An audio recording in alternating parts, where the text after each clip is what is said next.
let me get my... Now I am. Jesus fucking Christ.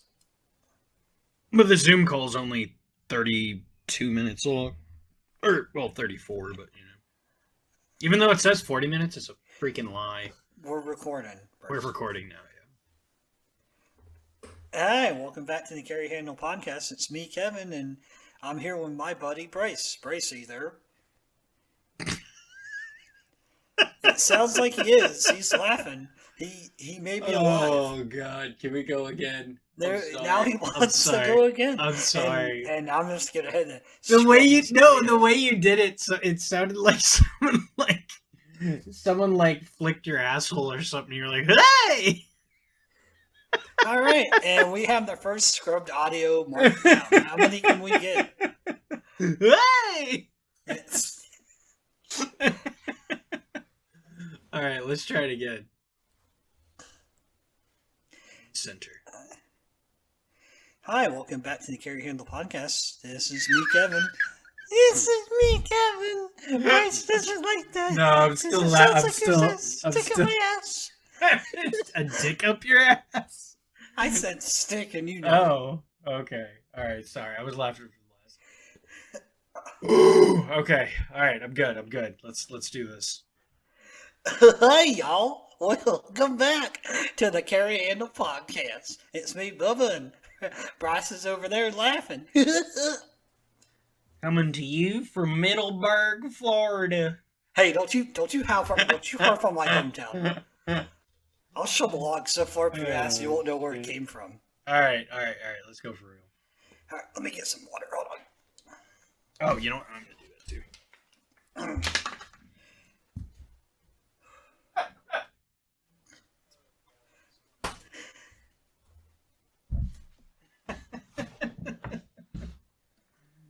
Oh, man. Hey, thanks for joining us again at the Carry Handle Podcast. If you're a first-time listener, welcome. It's me, Kevin, and I'm joined here with Bryce. Bryce, are you there? I am here, Kevin. That's good, and I believe we're talking about something near and dear to your heart today. I believe it's the AR platform, is it not? AR platforms, generations they're in, and where they're leading to in the modern sphere of firearms development, which is a really long-winded way of saying where are guns going today. Yes, they're going somewhere, and we're going to talk about them.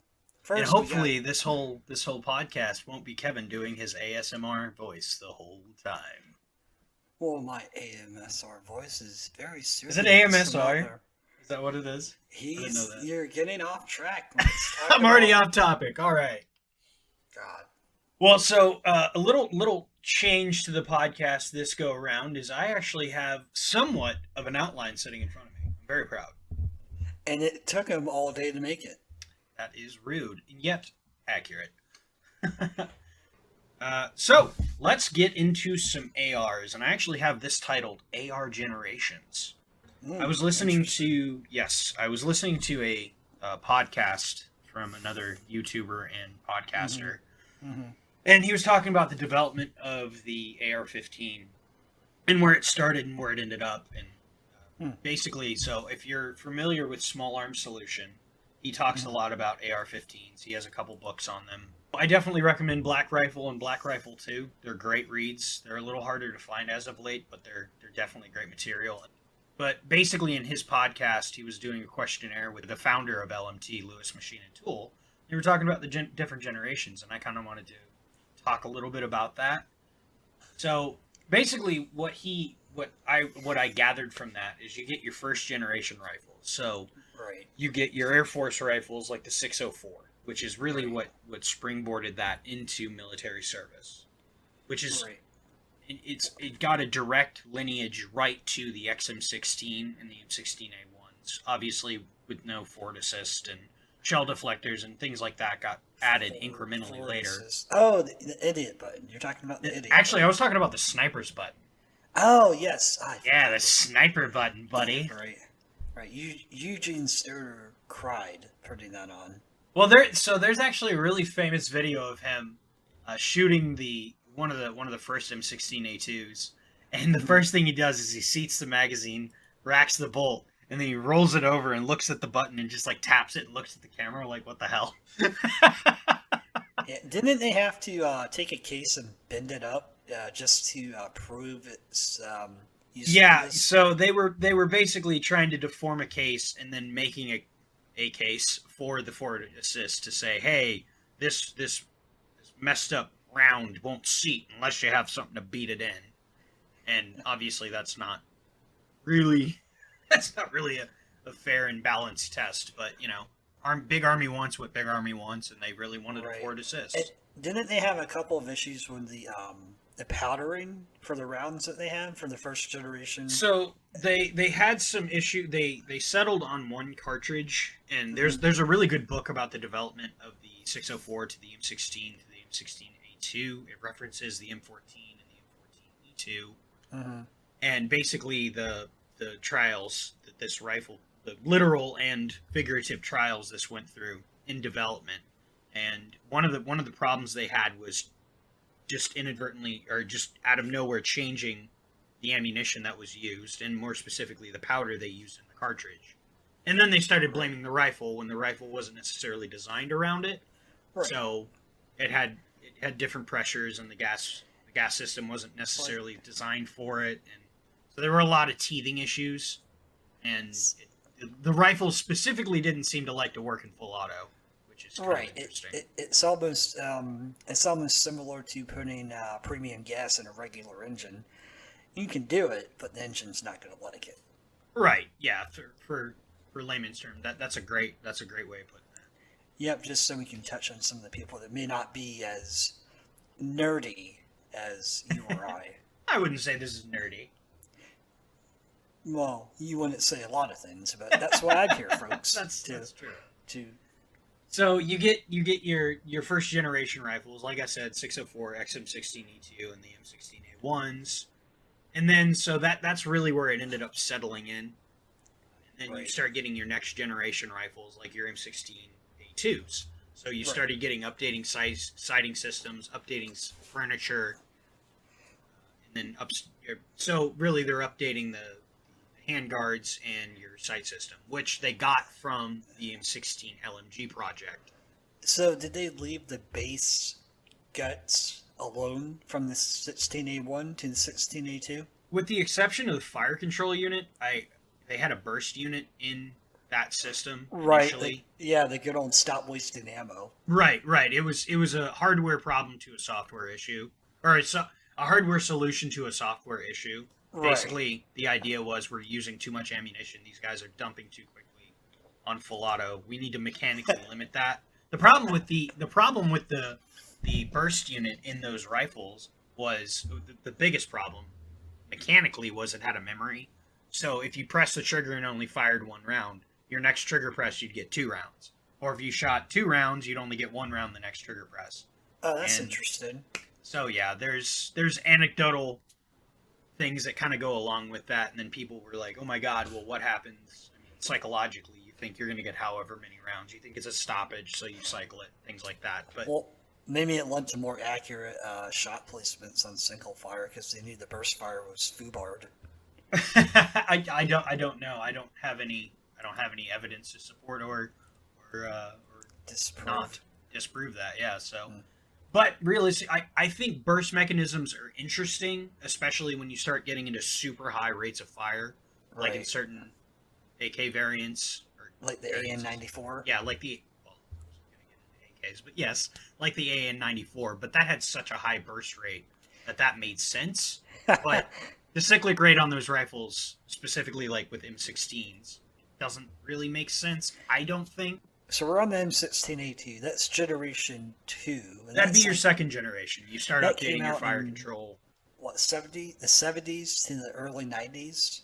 The M16A2 with the heavier barrel, updated sight systems, and updated furniture Yeah. was adopted in 1983. So early 80s, and then kind of rolled into early 90s, mid 90s.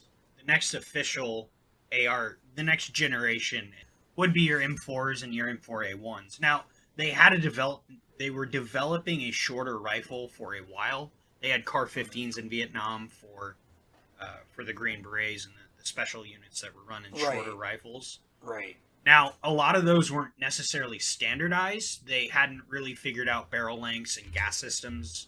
Well, the gas system was pretty well ironed out, but the barrel lengths in the big army and issuing it to that many people, they hadn't really nailed that down as much.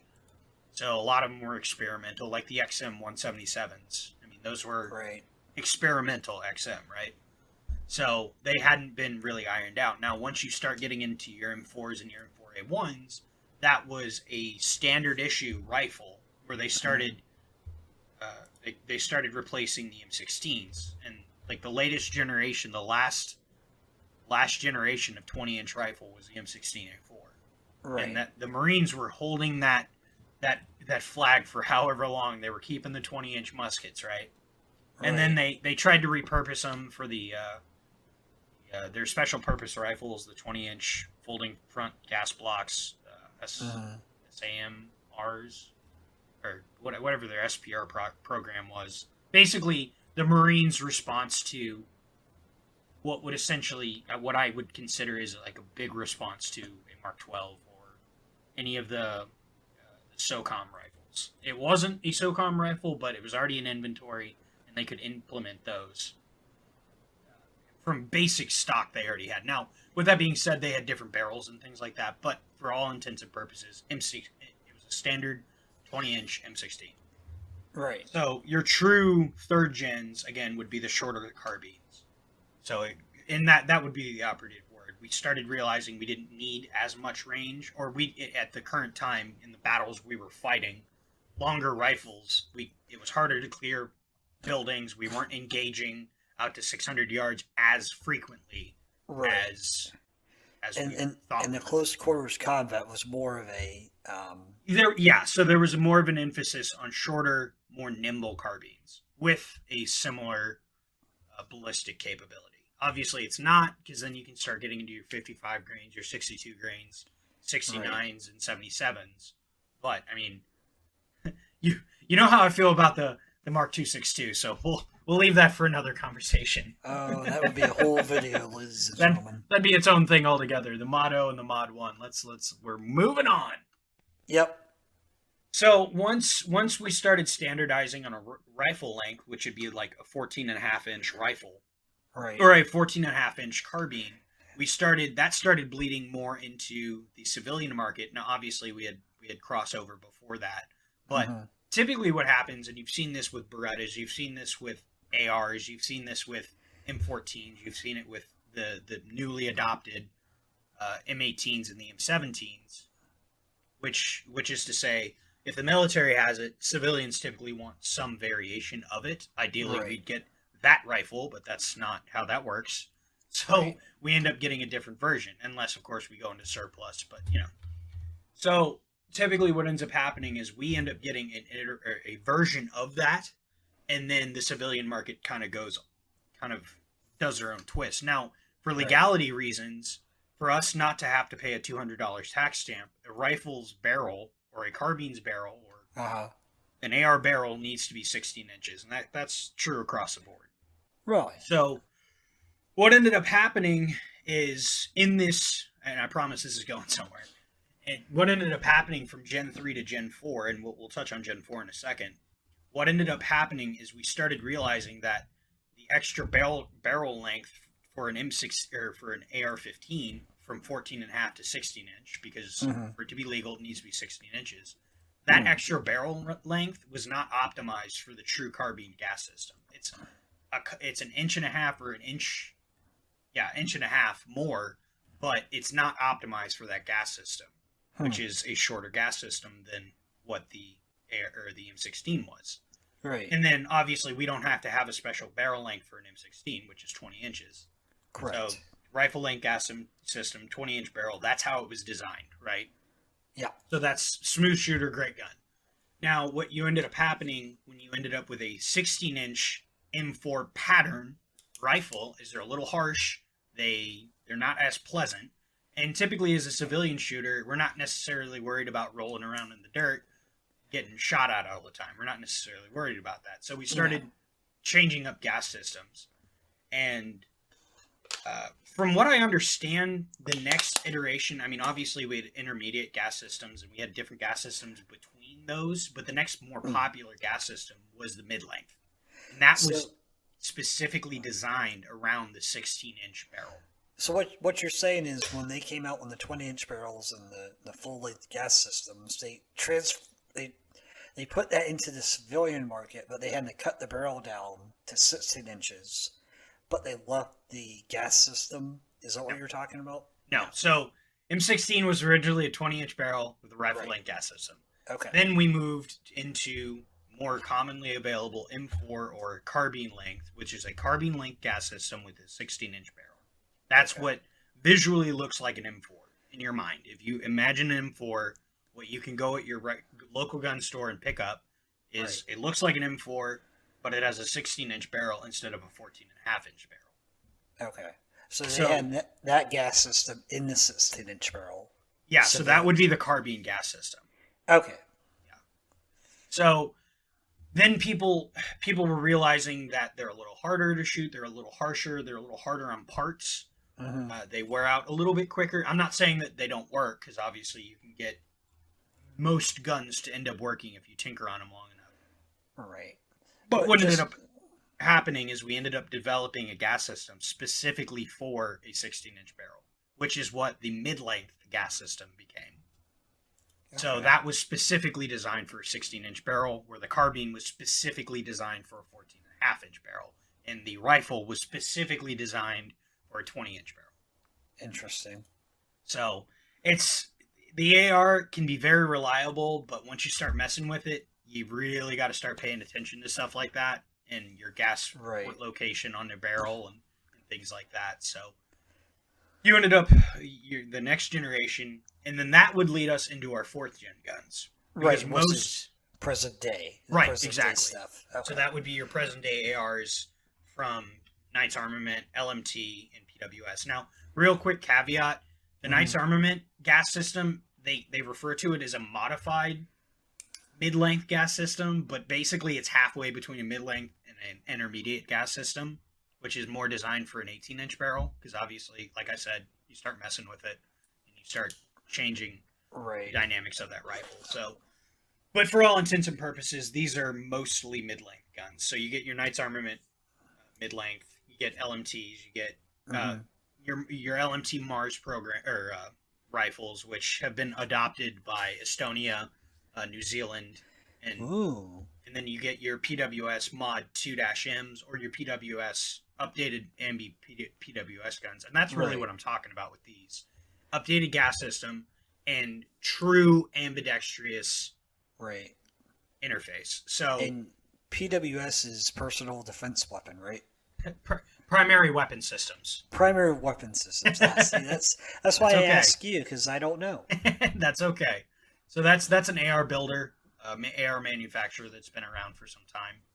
And basically a lot of these companies, and I specifically bring up these three, and you could also throw Daniel Defense in there, because if you look up any of their, if you look up any of these updated ambidextrous rifles, they're all very similar. They all really started with the LWRCs, which is having a ping pong paddle on both sides, instead of like the first generation Knights Armament guns where they had the ambi-bolt release, but not an ambi-bolt catch and release. So now it's interesting, because if you look at the Daniel Defense, their newest generations, their V3s or whatever the hell they're called, they also have true ambi. So it's not just a bolt release, it's a bolt catch and a release, like an LMT Mars. Now, to those out there who say, what's the purpose of true ambi, what would you tell them? What benefits is true ambi? When you're talking about big army, a lot of the time, and then we can look at, let's look at the L85, okay? I didn't really want to talk about bullpups, but this is a great reason. You can't shoot that gun left-handed. Now, it's not an AR, and obviously the quickest change for the AR to make was to add a shell deflector, so you didn't need brass, right? So who likes the name brass? Well, I have a slab sight AR, and I shoot left-handed sometimes, and I do not shoot that rifle for a reason. It sucks. He doesn't like eating brass. I don't. It's not tasty. I'm sorry. So, basically, if you think about the AL-85, is You really Yeah. can't shoot that rifle left-handed. So a lot of the No. time they just tell, or from what I understand, they don't teach you how to shoot that left-handed because, I mean, you kind of can't. The manual of arms is such that you have to use your left hand to strip magazines, with the exception of the charging handle. I mean, that is made for a right-handed shooter. The ejection port is so far back, there's nothing really you can do. Now, they do have a shell deflector built into the charging handle, but again, it's flared up.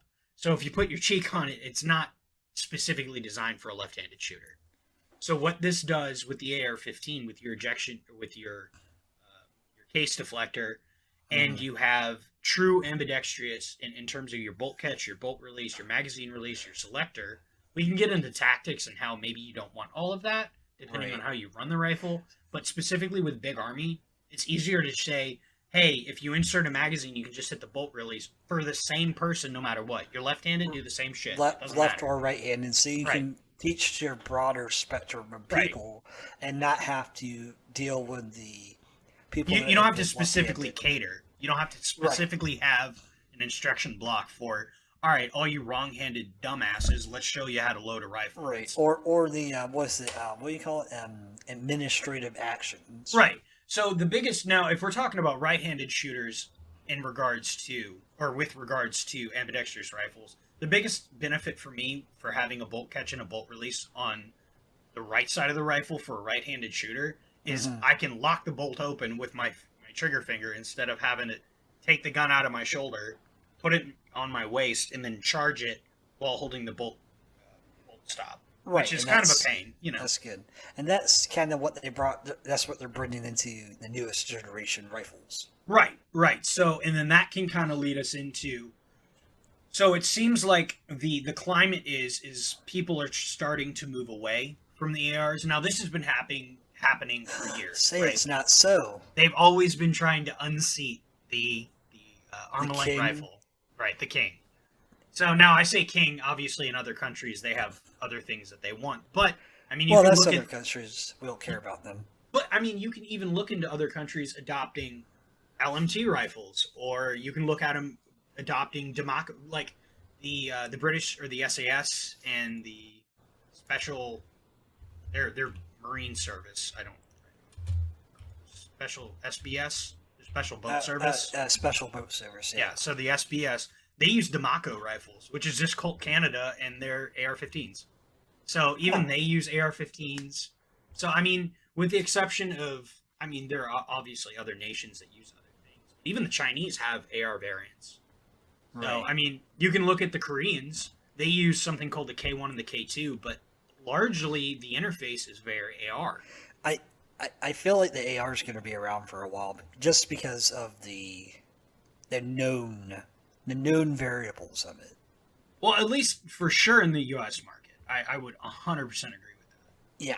But then we can start looking into other countries and other rifles that have been starting to hit the scene that have been leeching off the sales for ARs, right? So that leads us to our 4th gen or next gen assault rifles. So that, when I say that, I mean select fire, and I mean they're specifically designed for a military purpose or a military application. So you can start talking about where you really start on that. And I think where we start on next generation rifles is the AR-180. I realized that didn't take off. It didn't do what it should have done necessarily in terms of being adopted like I think the designers were hoping. But when I talk about the AR-180, I'm talking about the gas system. I'm talking about the folding stock. I'm talking about taking Stanag mags. Not universally, obviously, but there's typically there's a basic design, short stroke gas piston, folding butt stock. I mean, maybe not for shooting per se, but definitely for storage and transportation. Right. And if you look at a lot of modern guns, with the exception of maybe a handful, a lot of them are short stroke gas piston, folding butt stock, and very similar manual of arms. And I think the first real wide adoption of that is your SCARs. Okay. So in the SCAR H and the SCAR L, they had a lot of teething problems. I realized that. But you know what? That formula, polymer lower, metal upper, short stroke gas piston, Now, initially the rifles were reciprocating charging handle, but obviously the recent generations of those have gone away from that. Nobody likes reciprocating charging handles. But then we can also talk about your Sig Spears. Yeah, they're AR-esque, but they have a short stroke gas piston. They have a folding buttstock. They have an internal spring mechanism, a recoil spring, much like the Scar. Or you can talk about the Robinson Arms XCR, which directly competed with the Scar. You talk about your Bren 2s, HK 433s, and then my personal favorites, the APC 556 and the APC 762. A lot of these rifles kind of look like a Scar. I mean, obviously with the exception of the Sig Spear, but in my mind, when I look at these rifles, they look like really super updated AR-180s. So it's really interesting to see how new things are old, right? What's new is old. Right. So it's kind of interesting. Now, obviously, you have considerations for LAMs, like laser aiming modules for night vision and things like that, but in interfaces for 1913 rails and things like that. Right. But I mean, you know, it's very interesting that a lot of these rifles it's kind of like the argument that people have for economy vehicles or hybrids, or any of those like your Hyundais look like your Hondas, look like your Toyotas. Right. I mean, all of those mid-size SUV vehicles, they almost all look the same. Right. Because they kind of are. Yeah, they kind of are. I mean, even engine sizes are sort of becoming standardized. It's what this is working right now. So is that kind of what they're doing into the in the AR market? I wouldn't necessarily just say that for the ARs. I'd say that for the next generation rifles too, because eventually we are going to leave the AR. That's just what's going to happen. I mean, we try to make it isn't so. We've been trying to update that gun for however long, and sooner rather than later, we're seeing that with the AK, right? We're trying to just cram all this shit onto this gun it wasn't designed to do. Like the drunk cousin that doesn't want to leave the party once it's over. Well, okay, so absolutely. Well, so my favorite version, or my favorite topic for that, like trying to make something do what it wasn't necessarily meant to do. It's like the PSL versus the Dragunov. They're both inspired by AKs, but they both go about it completely differently, right? Like the PSL is literally an AK in 7.62 by 54R, right? Where the Dragunov was a specifically designed precision rifle with that in mind. And so, I mean, the execution is completely different. And I heard something I heard from Brandon Herrera, but it's like the PSL is like the Dragunov we have at home, right? We don't need Dragunov, we have Dragunov at home. Oh, yeah. So it's very interesting. You could get the AK to sort of do that, but it's not going to do it unless you make a lot of design changes. Like the Dragunov is not long stroke piston. It's short stroke. It's got a bolt lock. It's machined. It's not stamped. There's a lot of stuff that goes into that rifle that makes it not really an AK. Interesting. Oh yeah. But that's pretty much all I have to say in terms of rifles and updated AR-15s and next generation rifles. Maybe we can move on to a small little segment coined "What Guns Bryce Dislikes." What guns do I know? I can think of one off the top of my head that you actually don't like. Oh, what is this gun that I don't like, Kevin? I'll give you a hint. It uses a 308 cartridge. I hate the M14 EBR. You're right. I hate it. I fucking hate that gun. It. It's so terrible. It is but awful. Why? And I hate but it. Why? It's so tactical. Sorry, my alarm went off on my phone. Well, I don't like what that rifle represents at all. I think it's a lazy implementation.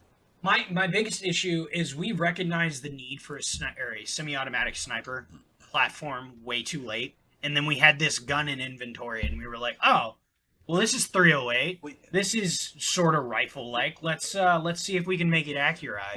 We put lipstick on a pig, if you would. Now, that's not to say I don't think the M14 has some charm. It's not my favorite rifle, but I hate the EBR. It's so heavy. It's so stupid. It's ridiculous. Obviously, it was not obviously. Originally, it came about because the M21s need to be rebedded after X amount of rounds because they don't stay accurate. They had a huge amount of heat problems in terms of sustained fire, which is what that rifle was designed to do, which was to engage a target-rich environment. Shoot at a bunch of dudes that need to be shot real quick. It's not supposed to be like sub-MOA, but it's supposed to be able to put rounds where you want them to without your zero walking because your barrel's hot. So they were like, okay, well, what do? We put it in a chassis that weighs a fucking ton, a metric ton, and then, yeah, there you go, that works. Well, now some poor bastard has to lug this thing around the battlefield. Yep. And if you've ever actually had to pick one of these things up and shoot them, they are ungodly. And yes, you can go, oh, go to the gym and lift. It's like, it shoots 20 round 308 that weighs like 20 pounds. I don't think anyone's going to argue with you that huffing 20-pound weapon platform over terrain is going to suck. Right. And then on top of that, I mean, it's they tried to fix it with the Mod 1, which all they did was throw an M4 buffer tube on there because the original stock was like this wire stock with like a saw pistol grip. And it was just fucking terrible. So basically, they go to the armory. They say, "Hey, what are all these M14s doing?" Oh, nothing. Nothing. Hey, yeah. Can we make them DMRs? Like, right. We should have addressed this when the Russians. We can't. We should have done this. We should have answered that call when we recognized the Russians were doing it. Literally everybody else. Poke it with a stick until it does what you want. The Germans had a DMR style rifle in World War II, and we're just like, oh, you know what? GWAT era. Oh shit, we need a DMR sort of rifle. Let's just M14. Those kind of sucked. That's why we don't use them, right? Yeah, let's do that with this stupid fucking gun. Yeah, because they weren't heavy back when we made them in the 50s. The only cool M14 in my mind is a scout rifle you don't plan on shooting a shitload of, or the M14E2. Those are kind of interesting. Interesting. But that is that is the new section that may or may not come back, called Guns Bryce Doesn't Like. And each week I'll try and come up with a gun that I know he doesn't like. That I do or not does like. I don't know. We'll see, and then maybe we end up talking about how much I like the rifle or pistol. You know. Yep. So. Oh, I'll have to text you one off recording. I have one that you might think is interesting. All right, we're coming up on the time now. I believe I hear the helicopter searching for us, so we might have to log off here in a little bit.